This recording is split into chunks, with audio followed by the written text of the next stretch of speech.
नमस्कार। उबाटा गटाचे खासदार जनाब संजय राऊत यांनी सकाळी पत्रकार परिषद घेतली।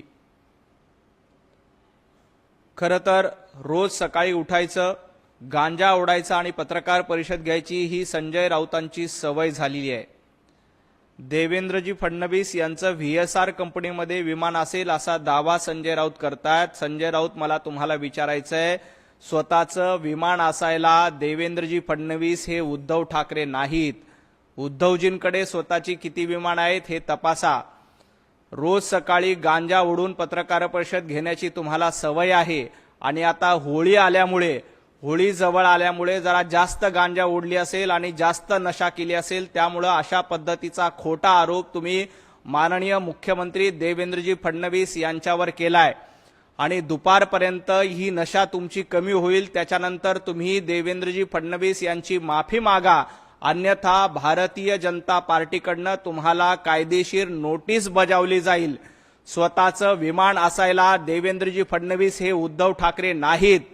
उद्धवजींकडे किती विमान आहेत याचा तपास करा आणि महाराष्ट्राला सांगा। रोज सकाळी बडबड करायची, नशा करायची आणि खोटे आरोप करायचे हा तुमचा धंदा झालाय आणि होळी असल्यामुळे जरा तुमची जास्त नशा झाली असेल। दुपारपर्यंत ही नशा उतरेल आणि तुम्ही देवेंद्रजी फडणवीस यांची जाहीरपणे माफी मागितली पाहिजे। जर का माफी मागितली नाही तर भारतीय जनता पार्टी तुम्हाला कायदेशीर नोटीस बजावेल आणि यापुढे असे आरोप करताना भान ठेवलं पाहिजे। अजित पवार अपघात प्रकरणात व्हीएसआर कंपनी आरोपी क्रमांक 1 आहे आणि या कंपनीत आंध्रातील राजकारणी, महाराष्ट्रातील राजकारणी, अनेक नेते, उद्योगपती हे भागीदार आहेत असा आरोप। व्हीएसआर कंपनीची जी काही चौकशी करायची असेल ती चौकशी होते, चौकशी झालीच पाहिजे, परंतु बिनबुडाचे आरोप करणं, खोटे आरोप करणं हा संजय राऊत यांचा धंदा झालेला आहे। कुठल्या राजकारणाचे कुठे गुंतवणूक आहे याबद्दल संजय राऊतांकडे काही पुरावे असतील तर ते पुरावे द्यावेत। विनाकारण नशा करून, हवेत बडबड करून आरोप करण्याच्या फंद्यामध्ये संजय राऊतांनी पडू नये।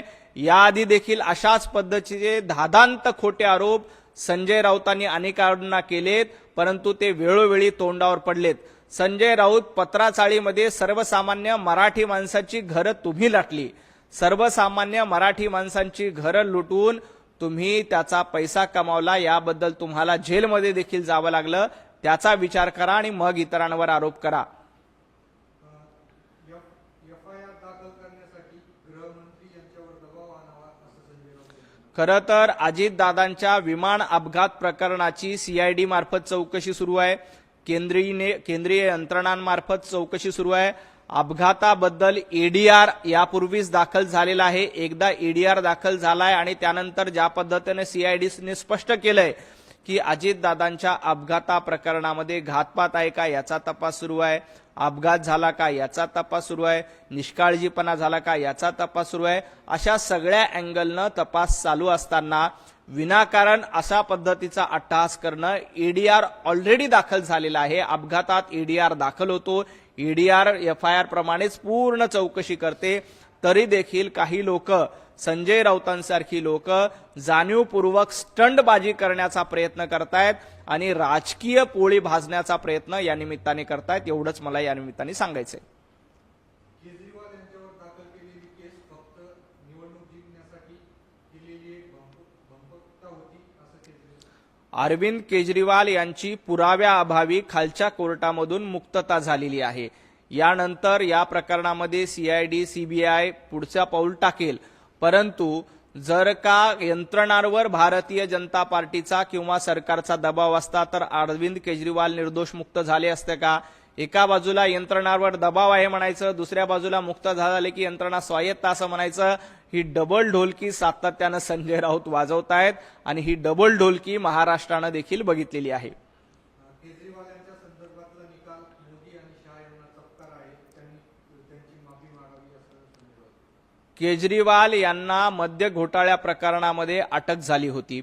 केजरीवाल हे ज्या पद्धतीनं 5 स्टार घरामध्ये राहतात, केजरीवाल यांनी मुख्यमंत्री असताना घोषणा केली होती की माझं सरकार आम आदमीचं सरकार असेल, सर्वसामान्य माणसांचं सरकार असेल, परंतु जेव्हा मुख्यमंत्री झाले तेव्हा 5 स्टार घरामध्ये राहायला जायचं, करोडो रुपयाचे पडदे घराला लावायचे आणि खिशाला रेनॉल्डचा पेन लावायचा, ह्या केजरीवाल यांची सवय होती, ती देशाने बघितलेली आहे। या प्रकरणामध्ये तपास यंत्रणांनी केजरीवाल यांना अटक केली होती। आता फक्त पुरावे त्यांना नसल्यामुळे निर्दोष मुक्तता झाली आहे, ती खालच्या कोर्टामध्ये, परंतु वरच्या कोर्टामध्ये या प्रकरणामध्ये कायदेशीर कारवाई यंत्रणांकडून केली जाईल। परंतु केजरीवाल यांचं जे चरित्र होतं, केजरीवाल यांच्यावर ज्या पद्धतीचे आरोप झाले होते, सर्वसामान्य माणसाचं नाव घ्यायचं, सर्वसामान्य माणसाचं सरकार आहे असं सांगायचं आणि 5 स्टार घरामध्ये राहायचं, 5 स्टार गाड्या वापरायच्या, 5 स्टार अशा पद्धतीचे राहणीमान ठेवायचं, हे केजरीवाल यांनी दिल्लीकरांसमोर आपलं प्रदर्शन केलं होतं। या प्रकरणामध्ये यंत्रणा योग्य ती कारवाई करतील, याचा राजकीय पक्षाची संबंध लावणं चुकीचं आहे। अजित पवार जिवंत असताना त्यांच्या सोबत जे आरोप केले होते त्याचा क्लोजर रिपोर्ट आलेला नाही असं संजय राऊत, तुम्हाला रोज उठून खोटं बोलायची सवय झालेली आहे। अजितदादा हे भारतीय जनता पार्टी सोबत होते, एनडीएचे घटक पक्ष म्हणून काम करत होते आणि तुम्हाला लाथ मारून, तुमची साथ सोडून अजितदादांनी एनडीएची साथ सुद्धा घेतली होती। भारतीय जनता पार्टीच्या सोबत, एनडीएच्या सोबत, महायुतीच्या सोबत अजितदादा आले होते। उलट तुम्ही अजितदादा जिवंत असताना त्यांच्याबद्दल काय काय बोलत होता?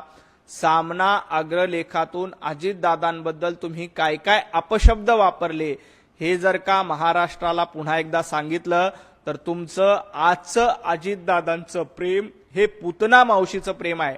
राजकीय पोळी भाजायची, राजकीय साध्य, राजकीय फायदा मिळवायचा, यासाठी तुम्ही आज अजितदादांचं कौतुक करतायत, अजितदादांबद्दल सहानुभूती दाखवण्याचा प्रयत्न करतायत। परंतु अजितदादा हयात असताना, अजितदादा जिवंत असताना तुम्ही त्यांच्याबद्दल काय काय अपशब्द वापरले होते? सामनाच्या अग्रलेखातून अजितदादांवर कशा पद्धतीनं खालच्या शब्दामध्ये टीका केली होती, हे संजय राऊत यांनी तपासून बघावं। संजय राऊतांना सवय झाली की गांजा उडायचा, नशेबाजी करायची आणि पत्रकार परिषद घ्यायची, त्यामुळे आपण काल काय बोललो हे अजितदादा संजय राऊतांना आठवत नाही, राहत नाही। अजितदादांबद्दल ते काल काय काय बोलले होते याचे रेफरन्स जर का काढले तर संजय राऊत तुम्हाला तोंड दाखवायला देखील जागा मिळणार नाही।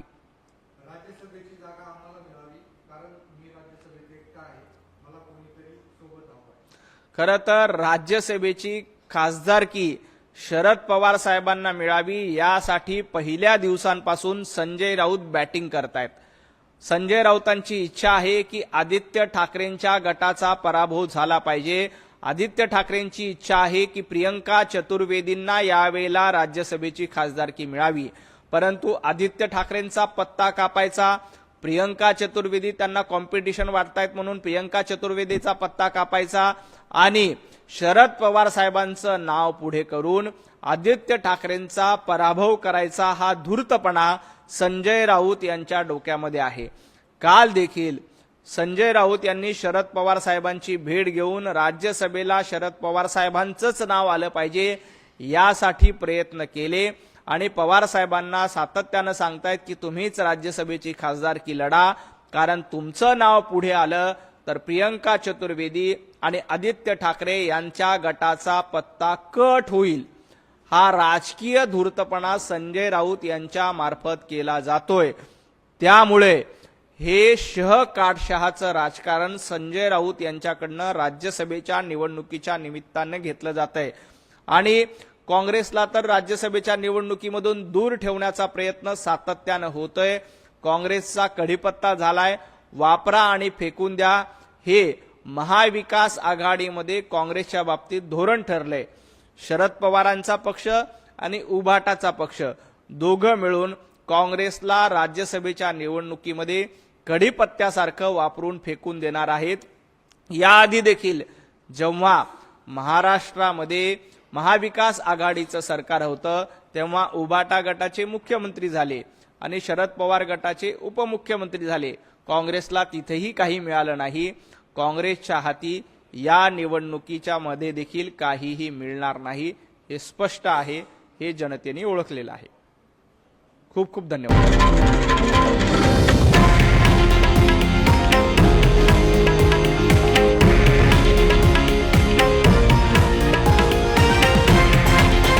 हे आहे देशातील नंबर 1 न्यूज नेटवर्क आणि आपण पाहत आहात TV9 मराठी, एकमेव.